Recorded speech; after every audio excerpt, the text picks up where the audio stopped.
চিন্তা করবেন না, এই সময়গুলো কেটে যাবে। যখন এই জুলুম চূড়ান্ত মাত্রায় উঠবে, তখন আল্লাহ রাব্বুল আলামিন মুসলিমদের মধ্যে একজন ইমামকে পাঠাবেন, তার নাম মুহাম্মদ। কি নাম? মুহাম্মদ। তাকে মানুষ বলবে আল মাহদি, এটা তার টাইটেল। মাহদি তার নাম নয়, তার নাম হচ্ছে মুহাম্মদ। তার বাবার নাম হবে আব্দুল্লাহ, তার মায়ের নাম হবে আমিনা, ঠিক নবী সাল্লাল্লাহু আলাইহি ওয়াসাল্লামের মতোই।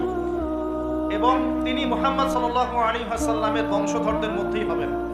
মাহদি চট্টগ্রাম থেকে বের হবে না, মাহদি বুয়েট থেকে বের হবে না, বাংলাদেশ থেকেও তো দু চারটা মাহদি অলরেডি বের হয়ে গেছে, বের হয় নাই। আর মাহদি আরবি ভাষায় কথা বলবে। কি ভাষায় কথা বলবে? পাঞ্জাবি ভাষায় কথা বলবে না। আমাদের পাঞ্জাব থেকে একটা মাহদি বের হয়েছিল ইংরেজদের সময়, ব্রিটিশ আমলে। সে বলেছে আমি মাহদি, আমি ঈসা। নাউজুবিল্লাহ। পরে দাবি করেছে সেই নবী। আর বাংলার মাটিতে এদের দাওয়াত এখন খুব জোরে জোরে চলছে। নাম দিয়েছে আহমদিয়া মুসলিম জামাআত। নাম শুনেছেন নাকি? তাদের এই নেতা দাবি করেছিল সে মাহদি, সেই ঈসা। তো মাহদি আরবি ভাষায় কথা বলবে ভাই। আর মাহদি হবেন আরব মায়ের সন্তান, পাঞ্জাবি মায়ের সন্তান না। পাঞ্জাবি ভাষায় কথা বলবে না, বাংলা ভাষায় কথা বলবে না। তিনি মদিনা থেকে আসবেন। কোত্থেকে? তিনি দায়িত্ব নিতে চাইবেন না, বরং পালিয়ে আসবেন মক্কায়। মানুষ তাকে জোর করে দায়িত্ব দিবে। আপনারা যারা হজ করেছেন, কাবা ঘরের এই যে তাওয়াফ তো করেছেন, মাশাআল্লাহ, তাওয়াফ এবং এই যে আপনার মাকামে ইব্রাহিম, এর মাঝখানে ইমাম মাহদিকে তারা পেয়ে যাবে এবং সেখানে তার হাতে বায়াত নেওয়া হবে এবং তিনি মুসলিমদেরকে ঐক্যবদ্ধ করে এই জুলুমের এগেইনস্টে যুদ্ধ করবেন ইনশাআল্লাহ। বিশ্ব এখন অনেক কিছু দেখা বাকি আছে, হতাশ হবেন না। বিশ্বে এখন অনেক কিছু ঘটা বাকি আছে। মহামারী হয়েছে, জালজালা হবে, আল্লাহ পাকের আযাব গজবগুলো আসবে, নৈতিকতার অবক্ষয় হবে, জুলুম বাড়বে, ঘরে ঘরে ফিতনা ছড়িয়ে পড়বে। এর মধ্যেও আসহাবুল কাহফের মতো কিছু মানুষ ঈমানও ধরে রাখবে। আল্লাহ পাক যাদেরকে দিয়ে কাজ নেবেন, আল্লাহ পাক তাদেরকে তৈরি করবেন। নতুন প্রজন্ম আল্লাহ পাক নিয়ে আসবেন। কোরআনকে কেউ মিটিয়ে ফেলতে পারবে না, সুন্নতকে কেউ মিটিয়ে ফেলতে পারবে না। এটা পৃথিবীতে থাকবেই ইনশাআল্লাহ। প্রত্যেক দেশে দেশে, জেলায়, থানায়, প্রত্যেকটা জায়গায় আল্লাহ ভীরু কিছু মানুষ থাকবে ইনশাআল্লাহ। আল্লাহ পাক তাদের অন্তরের মধ্যে গায়েবী একটা মিল বন্ধন দিয়ে দিবে ইনশাআল্লাহ। এভাবে চলতে থাকবে সময়। যখন ইমামুল মাহদি আসবেন, তখন বিশ্বের যুদ্ধ বিগ্রহ চলতে থাকবে, অনেক ব্যাপক যুদ্ধ চলতে থাকবে। তখন ইমামুল মাহদি মুসলিমদেরকে নিয়ে এই যে জালেম শক্তির বিরুদ্ধে যুদ্ধ করে ওই জায়গা স্বাধীন করবে ইনশাআল্লাহ। কিন্তু তারপরেও দাজ্জালকে হত্যা করা যাবে না। দাজ্জাল খুবই শক্তিশালী হবে এবং তার অনুসারীরা হবে প্রচন্ড শক্তিশালী। তখন আল্লাহ রাব্বুল আলামিন এই মিথ্যা মাসিহকে মেরে ফেলার জন্য আল্লাহ পাক আসমান থেকে সত্য মাসিহ ঈসা আলাইহিস সালামকে আবার পাঠাবেন। বলেন সুবহানাল্লাহ। আল্লাহ রাব্বুল আলামিন সূরা মাঈদার মধ্যে বলেছেন, ওয়ামা কাতালুহু ওয়ামা সালাবুহু, তারা তাকে হত্যাও করে নাই, ক্রুশবিদ্ধও করে নাই। বাল রাফাআহু আল্লাহু ইলাইহি, বরং আল্লাহ পাক তাকে তার দিকে উঠিয়ে নিয়েছেন। সুবহানাল্লাহ। তিনি কোথায় আসবেন? তিনি সিরিয়াতে নামবেন। কোথায়? সিরিয়ায়। এই যে টার্কি এবং সিরিয়ার জায়গায় যেখানে ভূমিকম্প হলো, সবাই তুরস্ক নিয়ে অনেক বেশি ব্যস্ত, কিন্তু সিরিয়াতে কিন্তু অনেক ক্ষতি হয়েছে। এদিকে মানুষ দেখছে না। আর সিরিয়ার মানুষদের কি যে দুর্ভোগ, কি যে দুর্দশা, এটা দেখার জন্য শুধু আল্লাহই আছেন, আমরা কেউই নাই। এটা দেখার জন্য শুধু আল্লাহ আছেন, আর কেউ নাই পাশে। এই 12-14 বছরের যুদ্ধ বিগ্রহে যা হয়েছে সিরিয়ার অবস্থা, ওইটাকে খেলার মাঠ পেয়েছে পশ্চিমারা। এই মাঠের মধ্যে তুরস্ক ঢুকে গিয়েছিল, এটাও একটা শাস্তি হতে পারে। ন্যাটোর সাথে ঢুকে সেও এখানে হামলা চালিয়েছে, এটাও হতে পারে, আল্লাহ ভালো জানেন। সিরিয়ার মাসলুম শিশুদেরকে আকাশের নিচে রাত কাটাতে হয়, 3 দিনে একবার খাবার পায় তারা।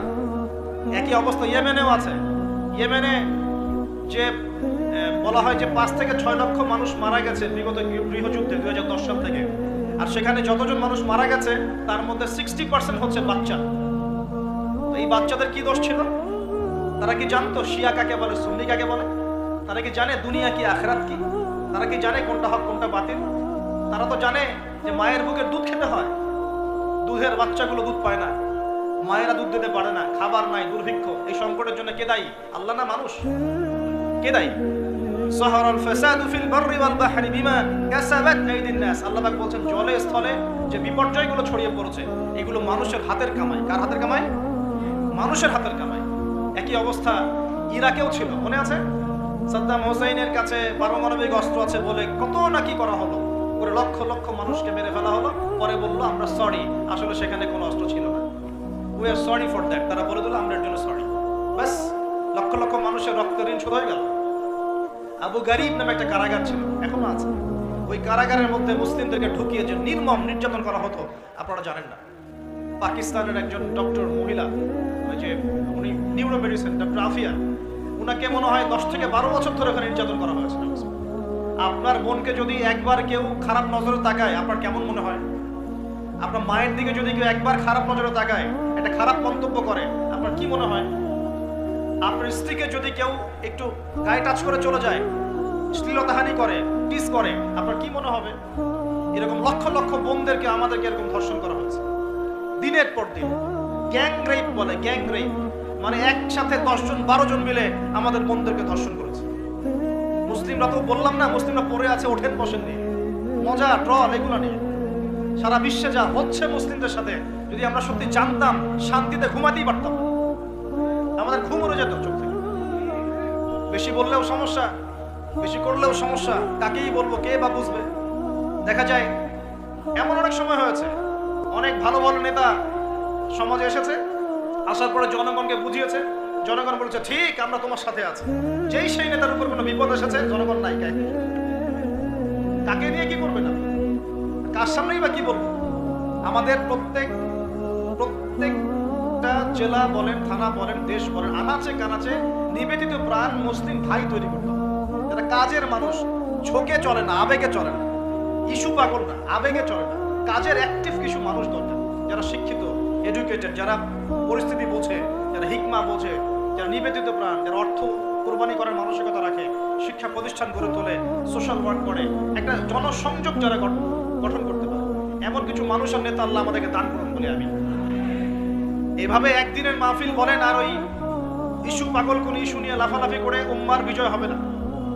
আমাদের সবাইকে যার যার জায়গা থেকে কনস্ট্রাকটিভ কাজ করতে হবে, সবাইকে এফোর্ট দিতে হবে।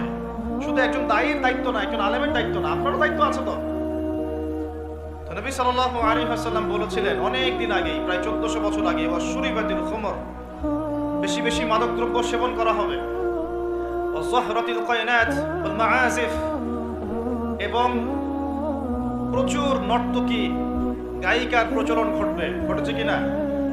ওয়াল মাআজিফ, এবং বাদ্যযন্ত্রের প্রচলন বেড়ে যাবে, বেড়েছে কিনা?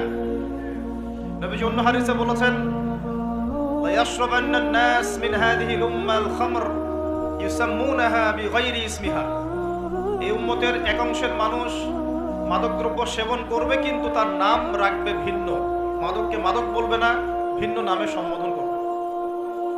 নবীজি বলছেন ইউযাফু আলা রুউসিহিমুল মাআজিফ, মানুষের মাথার উপরে, মাথার কাছে বাদ্যযন্ত্র বাজতে থাকবে। এর ব্যাখ্যা আমরা বুঝতে পারতাম না, এখন বুঝতে পারি। মানুষের মাথার কাছে, কানের ভিতরে কেমন করে বাদ্যযন্ত্র বাজতে পারে, কিভাবে বাজতে পারে? ইয়ারফোন, ব্লুটুথ, সবার কানে কানে, সবাই গান শুনছে, নাউজুবিল্লাহ। বাদ্যযন্ত্র কানের ভিতরে না? নবীজি 1400 বছর আগে বলে গেছেন ইউযাফু আলা রুউসিহিম বিল মাআজিফ, মাথার উপরে, এখানে কানের কাছে, মাথার উপরে বাদ্যযন্ত্র বাজতে থাকবে। নবীজি বলছেন ওয়াযহরাতিল কায়নাত, এই যে গায়িকা নর্তকী, গায়িকা নর্তকীদের সংখ্যা বাড়তে থাকবে, ওয়াল মাআজিফ, বাদ্যযন্ত্র বাড়তে থাকবে, ওয়াল মুগান্নিয়াত, এবং গান গায় যে মহিলা, এদের সংখ্যা বাড়তে থাকবে। বাড়ছে কিনা? আচ্ছা, নবীজি আরো বলেছেন ওয়ালাআনা আখির হাযিহিল উম্মাহ উলাহা, এই উম্মতের শেষের দিকের মানুষেরা প্রথম দিকের মানুষদেরকে গালিগালাজ করবে, করছে কিনা? শেষের দিকের মানুষেরা প্রথম দিকের মানুষদেরকে গালিগালাজ করবে, বলবে ইসলাম তো ওই যুগে চলতো, এই যুগে চলে না, ইসলাম তো ওই যে সেকেলে ধর্ম, মধ্যযুগীয় বর্বর, এই কথাগুলো শোনেন কিনা? উম্মতের শেষের দিকের লোকেরা প্রথম দিকের মানুষদেরকে গালিগালাজ করবে। নবীজি আরো বলছেন যে ওয়াসাদা কাবিলুহু ফাসিকুহুম, একটা কওমের সর্দার হবে ওই কওমের সবচেয়ে ফাসিক ব্যক্তি। এমনটা হয় কিনা? একটা কওমকে নেতৃত্ব দিবে সেই কওমের সবচেয়ে ফাসিক ব্যক্তি। ফাসিক কে? কে ফাসিক? আল্লাহ পাক ইবলিস সম্পর্কে বলছেন, ইবলিস আদমকে সিজদা করলো না, সূরা কাহফের মধ্যে ওয়া ইয কুলনা লিল মালাইকাতি ইসজুদু লিআদম ফাসাজাদু ইল্লা ইবলিস আমি যখন ফেরেশতাদেরকে বললাম যে আদমকে সেজদা করো, সবাই সেজদা করলো, ইবলিস করলো না। ফাফাসাকা আন আমরি রাব্বি, সে তার রবের আদেশের সাথে ফাসেকি করলো, মানে রবের আদেশ মেনে না চলাটাই ফাসেকি। আর নবীজি বলছেন ওয়াসাদা কাবিলুহুম ফাসিকুহুম, একটা কওমের নেতৃত্ব দিবে ফাসিক ব্যক্তি, যে আল্লাহ পাকের হুকুম আহকামের পরোয়া করবে না। ওয়াকানা যাঈমুল কওমি আরযালাহুম, সমাজের সবচেয়ে নিকৃষ্ট মানুষকে কর্তৃত্বের আসন দেওয়া। এগুলো হচ্ছে কিনা সমাজের মধ্যে? আরো বলছেন ওয়াজাহরাতিল আসওয়াতু ফিল মাসাজিদ, মসজিদগুলোর মধ্যে শোরগোল হট্টগোল বেড়ে যাবে, যাচ্ছে কিনা? যখন এমন হবে নবীজি বলছেন ইয়াখসিফুল্লাহু বিহিমুল আরদ, আল্লাহ রাব্বুল আলামিন ওই সম্প্রদায়কে এই ভূমি সহ নিচে ধসিয়ে দিবেন বলে নাউজুবিল্লাহ। এখন ভূমিধস ভূমিকম্প আসছে কিনা? আরো বলছেন নবী সাল্লাল্লাহু আলাইহি ওয়াসাল্লাম ওয়ায়াজআলুল্লাহু মিনহুমুল কিরাদাতা ওয়াল খানাসির, আল্লাহ রাব্বুল আলামিন তাদের মধ্যে কিছু মানুষকে শুয়োর এবং বানর বানিয়ে দিবেন বলে নাউজুবিল্লাহ। আর মানুষ কিন্তু বাহ্যিকভাবে বানর হয় না, দেখা যায় ভিতর থেকে বানর হয়ে গেছে, ভিতর থেকেই বানর হয়ে গেছে। ভিতর থেকে বানর মানে কি? বানর হচ্ছে এমন প্রাণী যে পাবলিকলি জেনা করে, পাবলিকলি জেনা করে। বানরের স্বভাবটা আপনাকে বলছি, বানরের স্বভাব কি? প্রাইভেট লাইফ আর পাবলিক লাইফের পার্থক্য বানর বুঝে না। কোন কাজগুলো প্রাইভেট লাইফে করতে হয় আর কোন কাজগুলো পাবলিকলি করতে হয়, এই কমন সেন্সটা বানরের নাই। আমার কথা কি বুঝতে পারছেন? প্রাইভেট লাইফ মানে যে কাজগুলো আমরা ব্যক্তিগত জীবনে করি, গোপন কাজ। আর পাবলিক মানে যে পাবলিকলি আমরা সবাই বসে আছি এখন, পাবলিক লাইফ। তো প্রাইভেট লাইফ আর পাবলিক লাইফের পার্থক্যটা বানর বোঝে না। আর আল্লাহ পাক কি শাস্তি দিবেন? বানর বানিয়ে দিবেন। সত্যি সত্যি কি মানুষ এখনো বানর হয়েছে? কাউকে দেখেছেন যে মানুষ থেকে বানর হয়ে গেছে? এমন কি হয়েছে এখনো? শুধু সূরা বাকারা একটা দলিল আছে, শনিবারের সীমা লঙ্ঘন করার জন্য আল্লাহ পাক বনু ইসরাইলদের একটা দলকে মানুষ থেকে বানর বানিয়ে দিয়েছে। এই একটা দলিল কোরআনে পাওয়া যায়। এই উম্মতের মধ্যে কখনো শুনেছেন উম্মত মুহাম্মাদের কোনো ব্যক্তি মানুষ থেকে বানর হয়ে গেছে?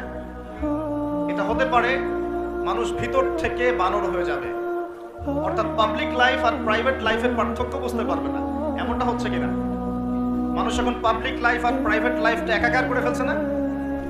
বিয়ে করেছে, স্ত্রীকে দেখবে সে, ভালোবাসবে সে, স্ত্রী সাজবে তার জন্যে, এগুলো সব প্রাইভেট ব্যাপার।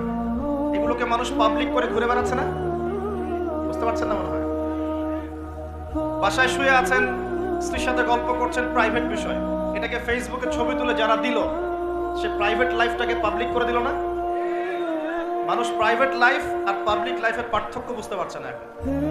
নবীজি আরো বলছেন ওয়ায়াজআলুল্লাহু মিনহুমুল কিরাদাতা ওয়াল খানাসির, এবং আল্লাহ পাক তাদের মধ্যে কিছু শুয়োরও বানিয়ে দিবেন। কি বানিয়ে দিবেন?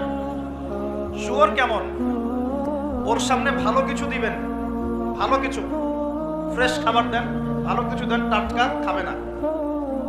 বাসি পচা নোংরা আবর্জনা তার সামনে দিবেন, খুব মজা করে করে খাবে। এখান থেকে কি বুঝলাম? এক শ্রেণীর মানুষ বের হবে এই উম্মতে, যারা হালাল জিনিস ওদের কাছে ভালো লাগবে না, হারাম ভালো লাগবে। বুঝতে পারছেন না মনে হয়? হালাল খাবার দেন ভাল লাগে না, হারাম মাদক খেতে হয়, গাঁজা খেতে হয়, ইয়াবা খেতে হয়, ফেন্সিডিল খেতে হয়, না হলে ঘুমিয়ে আসে না। গরুকে চড়াবেন তামাকের মাঠ, তামাক যেখানে চাষ হয়।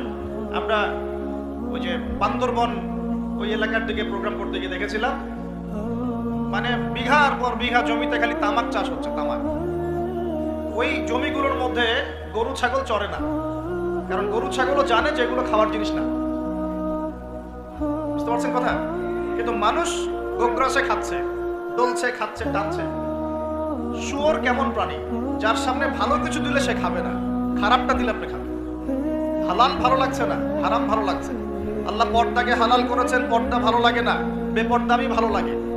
আল্লাহ পাক, আল্লাহ রাব্বুল আলামিন ইসলাম নাজিল করেছেন, কোরআন সুন্নাহ ভালো লাগে না, মানব রচিত ধর্ম ভালো লাগে, মানব রচিত বিধান ভালো লাগে।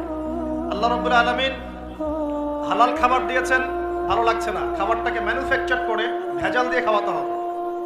আল্লাহ পাক দিয়েছেন পবিত্র সম্পর্ক, পবিত্র সম্পর্ক ভালো লাগে না, অপবিত্র জেনা ভালো লাগে।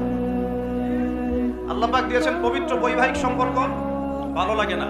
পরকীয়া ভালো লাগে, জেনা ভালো লাগে, পতিতাবৃত্তি করতে ভালো লাগে। এটা শুয়োরের স্বভাব। কার স্বভাব? এটাই হতে পারে সেই ব্যাখ্যা আল্লাহ পাক বলছেন, তার নবীর মাধ্যমে জানাচ্ছেন, আল্লাহ পাক এই উম্মতের কিছু মানুষকে বানর বানিয়ে দিবেন, আবার শুয়োর বানিয়ে দিবেন।